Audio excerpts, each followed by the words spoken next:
going on, everyone? It's Ali here. In this video, I want to talk to you about why I love engineering and why engineering is amazing. And in my videos, you probably see like, oh, engineering is this cool thing because you could do all these things with it. But the thing that matters the most is the worldview and the mental toolbox that you get to adopt as an engineer.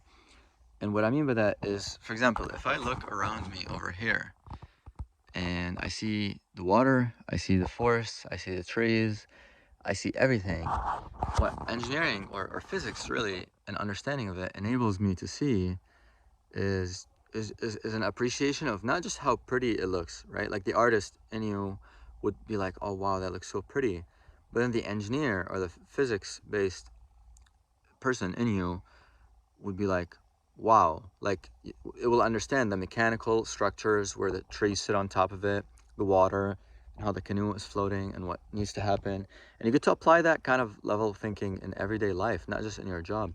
I think this is where a lot of people that I talk to are kind of misled in that they think, oh, I'll get the engineering degree and it'll give me an engineering job and then that's it. And yes, that's definitely one way of approaching it, and that's fine. But I think an even more fun or better way of approaching it is to take the mental toolbox of engineering and physics and use it in everyday life, right? Like all the stuff that you learned in classes, be able to apply it in everyday life. How you think about relationships, how you think about career, how you think about all these, like me, for example, me recording this video on YouTube or anything like that.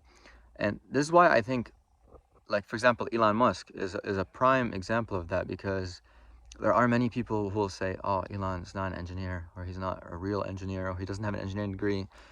But most people don't understand is Elon Musk is using an engineering toolbox that's very well engineered in his brain, and how he makes decisions, how he builds a company, how he inspires people, how he persuades people to be part of his mission.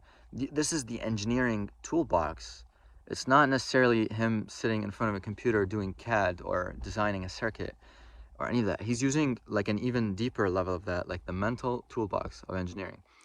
And to me, I think that's something very important for you to understand if you plan on studying engineering is, yes, like the goal of these classes and the assignments and whatever is to be like a really good engineer.